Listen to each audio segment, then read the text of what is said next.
अस्सलामु अलैकुम। आज हम लोग पढ़ेंगे English 502 lecture number 24 syntax 3 rules of syntactic description topic number 139 IC analysis. IC analysis को हम इमीडिएट कॉन्स्टिट्यूएंट्स भी कहते हैं।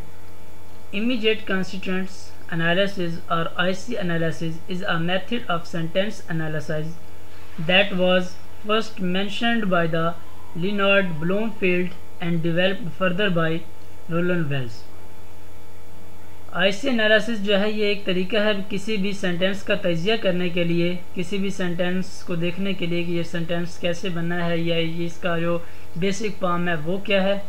और ये सबसे पहले लियोनार्ड ब्लूमफील्ड ने पेश किया और उसके बाद इसको मज़ीद जो डेवलपमेंट मिली है, इस पर जो मज़ीद काम किया गया वो रोलन वेल्स ने किया। The principle of IC analysis is to cut a sentence into two and then to cut those parts into two and to continue with the segmentation until the smallest indivisible unit the morpheme are reached. IC analysis का principle ये बयान किया गया कि किसी भी sentence को आप अगर उसकी आईसी एनालिसिस करना चाहते हैं, मींस इमीडिएट कॉन्स्टिट्यूएंट एनालिसिस करना चाहते हैं, तो आप उसको सबसे पहले दो हिस्सों में तकसीम करेंगे, फिर उसके उन दो हिस्सों को मज़ीद दो हिस्सों में तकसीम करेंगे, मींस एक हिस्से को फिर दो हिस्सों में तकसीम करेंगे और दूसरे हिस्से को फिर दो हिस्सों में तकसीम करेंगे। उसको इस तरह तकसीम करते जाएंगे हत्ता कि वहाँ पर एक आखिरी लफ्ज़ जाकर बचेगा जिसको हम तकसीम मज़ीद ना कर सकते हों, उसे हम मार्फीम्स कहेंगे। इसकी कुछ एग्जांपल्स हैं हमारे सामने।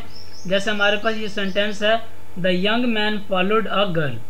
अब अगर हम इसको दो हिस्सों में तकसीम करें, the young man plus followed a girl, तो हमने इसको अपने दो हिस्सों में तकसीम कर लिया। अब फॉलोड अ गर्ल को मज़ीद अगर हम तकसीम करें तो अ गर्ल हो जाएगा, a plus girl and follow plus ed. अब अगर हम इसके पहले हिस्से को मज़ीद डिवाइड करें, the young man, the plus young man and young man plus जो है यंग और मैन को मज़ीद डिवाइड कर देंगे। अब अगर हम यहाँ पर यंग को मज़ीद डिवाइड करते हैं तो ये लफ्ज़ बेमानी होता है, अगर मैन को डिवाइड करते हैं तो इसका भी कोई मतलब नहीं रहेगा।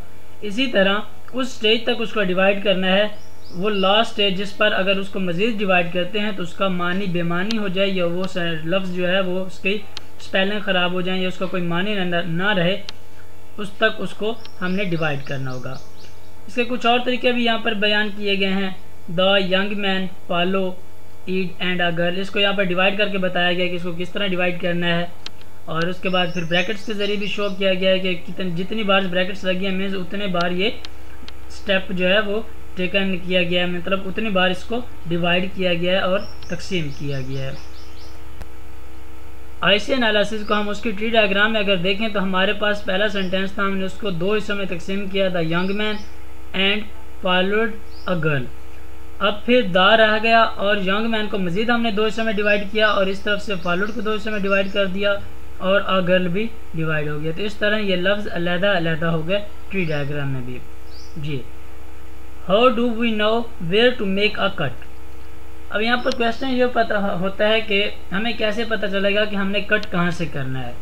मींस कि हमारे पास कोई सेंटेंस आ गया है तो हम उसका कैसे तजिया करेंगे कि हम इसको कहाँ से सेंटर से कट कर दें। The answer is in expansion. Expansion दरअसल क्या है? Expansion is a technical term, the substitution of a one sequence of elements for another. यहाँ पर बात हो रही है कि एक्सपेंशन एक टेक्निकल टर्म है जिसमें हम किसी भी एक लफ्ज़ को सब्स्टिट्यूट करते हैं और लफ्ज़ के साथ उसको एक सेंटेंस बना लेते हैं। मीन्स हमारे पास एक लफ्ज़ आया, उसके हिसाब से हमने उसमें सब्स्टिट्यूशन स्टार्ट कर दी, उसमें कुछ वर्ड जो हैं वो ऐड करने शुरू कर दिए और हत्ता कि वो एक सेंटेंस बन गया। जिसकी मिसाल जो है वो हमारे पास चिल्ड्रन है। अगर हम चिल्ड्रन तो एक लफ्ज़ है, इसमें हमने मज़ीद सब्स्टिट्यूशन की तो अमेरिकन चिल्ड्रन, और उसके बाद जब मज़ीद सब्स्टिट्यूशन की तो 3 American children and then 3 American children with a dog. अब यहाँ पर हमने विद अ डॉग भी इसमें ऐड कर दिया, तो उसके बाद है those 3 American children with a dog, तो अब यहाँ पर हमने दोज भी ऐड कर दिया है। तो इस तरह और वर्ड्स ऐड करने से, सब्स्टिट्यूशन करने से किसी भी सेंटेंस को हम बना सकते हैं।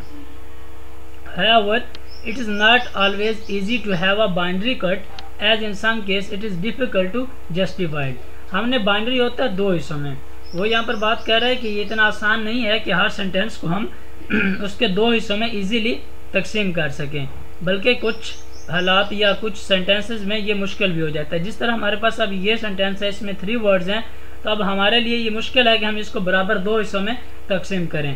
तो अब हम इसको दो सूरतें हैं इसकी, या तो इसको इजिप्शियन कॉटन शर्ट को इजिप्शियन प्लस कॉटन शर्ट में डिवाइड कर लें, या फिर इजिप्शियन कॉटन प्लस शर्ट में डिवाइड करें, उसके बाद इजिप्शियन कॉटन को मज़ीद डिवाइड करें और Egyptian plus cotton and plus shirt कर दें। IC analysis have certain flaws. IC analysis पर कुछ इतराज़ भी उठाया गया, इसमें कुछ कमियां भी थीं, जो कि फ्लॉज कहते हैं हम किसी चीज़ की कमी होना या किसी चीज़ में उसका ना होना। फर्स्टली अगर सबसे पहले हम बात करें, it does not indicate what kind of elements those constituent parts are, it does not even identify except implication. Implication होता है मानी, तवज्जो या किसी भी चीज़ का मफहूम। तो इसमें यह बताया गया कि जब हम किसी भी सेंटेंस को बार बार तकसीम करते हैं तो उसकी जो हमारे पास आखिरी मार्फीम कंस्टिट्यूएंट्स बचता है वो इस बात की हमें निशानदेही नहीं कर पाता कि वो हमारे पास वर्ब है या नाउन है, एडजेक्टिव है, क्या चीज़ है वो। तो इस बात की ये जो एनालिसिस है वो इसने वजाहत नहीं की। Secondly, it does not show clearly that noun phrases are built on nouns, verb phrases on verbs. दूसरे नंबर पर इसने ये भी शो नहीं किया गया इस एनालिसिस में कि जो नाउन फ्रेजेस हैं वो नॉन फ्रेजेस से बिल्ड की जाती हैं और वर्ब फ्रेजेस जो हैं वो वर्ब से बिल्ड की जाती हैं। मीन्स इसने कोई डिटेल नहीं दी कि वर्ब फ्रेजेस कैसे बनेगी, नाउन फ्रेजेस कैसे बनेगी। तो इस पर यह भी एक एतराज़ उठाया गया। Thirdly, IC analysis does not tell us how to form the new tenses. जो आईसी एनालिसिस थी मीन्स इमीडिएट जो कंस्टिट्यूएंट्स एनालिसिस थी, उसने हमें यह भी नहीं बताया कि हमने न्यू जुमले कैसे बनाने हैं। To produce sentences that have not already been attested in some corpus of data. Corpus होता है ज़्यादती या ज़ख़ीरा, मीन्स कुछ रिकॉर्ड का डाटा का उसके पास ज़ख़ीरा नहीं था कि वो हमें इस चीज़ की आगाही देता कि कोई भी न्यू सेंटेंस जो है उसको बनाने के लिए हमें क्या कुछ करना चाहिए या क्या तरीक़ाकार इख्तियार होना चाहिए।